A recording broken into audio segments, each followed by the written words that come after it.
एक मोठी बातमी येते नाशिकमध्ये सराफा व्यावसायिकावरील आयकर छाप्यामध्ये 26 कोटींची रोकड आणि 90 कोटींच्या बेहिशेबी मालमत्तेचे दस्तावेज जप्त करण्यात आलेत। नाशिक, नागपूर आणि जळगावच्या अधिकाऱ्यांनी केलेली ही कारवाई आणि जप्त केलेली 26 कोटींची रोकड मोजण्यासाठी तब्बल 14 तास लागले। रोकड मोजण्यासाठी 7 कार्स लागल्या। मोजलेली रोकड नेण्यासाठी 7 गाड्यांची गरज लागली आणि सलग 30 तास आयकर विभागाची कारवाई सुरू होती। नाशिकमध्ये सराफा व्यावसायिकाकडे कोट्यवधींची रोकड आणि बेहिशेबी मालमत्ता सापडल्याने खळबळ माजली। फर्निचरमध्ये ही रोकड लपवण्यात आली होती आणि अधिकाऱ्यांनी मोठ्या शिताफीने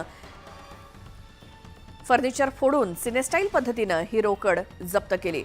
अधिक माहितीसाठी जाऊयात, आमचे प्रतिनिधी लक्ष्मण घाटोळ आपल्या सोबत आहेत। लक्ष्मण, ही कधीची कारवाई आणि काय सविस्तर माहिती?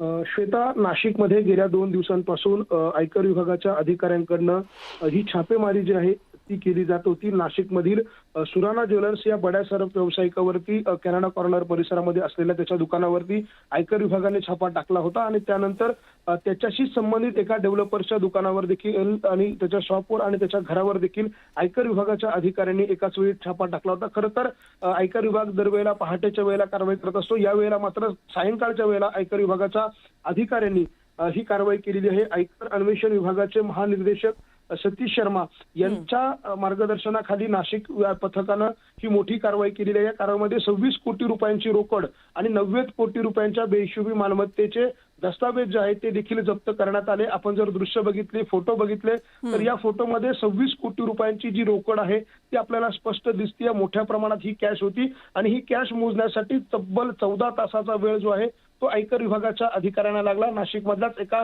स्टेट बँकेच्या शाखेमध्ये ही रोकड जी आहे ती 3 ते 4 वाहनांमधून नेण्यात आली आणि त्या ठिकाणी ही रोकड मोजण्यात आली आणि त्यानंतर 14 कोटी रुपयांची कॅश आणि रोकड जी आहे ती त्यांना मिळून आली। श्वेता, यामध्ये आणखी एक धक्कादायक प्रकार म्हणजे ज्या वेळेला आयकर विभागाचे अधिकारी हा छापा टाकण्यासाठी गेले त्यावेळेला त्यांना लॉकर असतील किंवा घरामध्ये ज्या ठिकाणी आपण कायम रोकड ठेवतो अशा ठिकाणी रोकड मिळून आली नाही, तर फर्निचरमध्ये प्लास्टर केलेल्या फर्निचरच्या आतमध्ये एका सिनेस्टाईल पद्धतीने ह्या नोटा ज्या आहेत त्या लपवण्यात आलेल्या होत्या। मात्र त्यानंतर आयकर विभागाच्या अधिकाऱ्यांना त्यावरती संशय आला। त्यांनी ती भिंत जी आहे ती वाजवून बघितली, त्यानंतर त्यातनं तो आवाज जो रिफ्लेक्ट झाला त्यानंतर सदर अधिकाऱ्यांनी ती भिंत फोडली आणि त्या फर्निचरच्या मागच्या बाजूला 14 ते 15 कोटी रुपयांची रोकडची थप्पी जी आहे पैशांची नोटांच्या बंडलची ती त्या ठिकाणी लावण्यात आलेली होती आणि ही सगळी रोकड जी आहे ती आयकर विभागानं अखेर जप्त केलेली आहे। आयकर विभागाच्या अधिकाऱ्यांची खरं तर नाशिकमधली ही मोठी कारवाई आहे।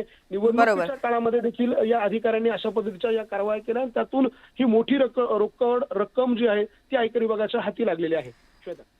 लक्ष्मण, धन्यवाद या माहितीसाठी।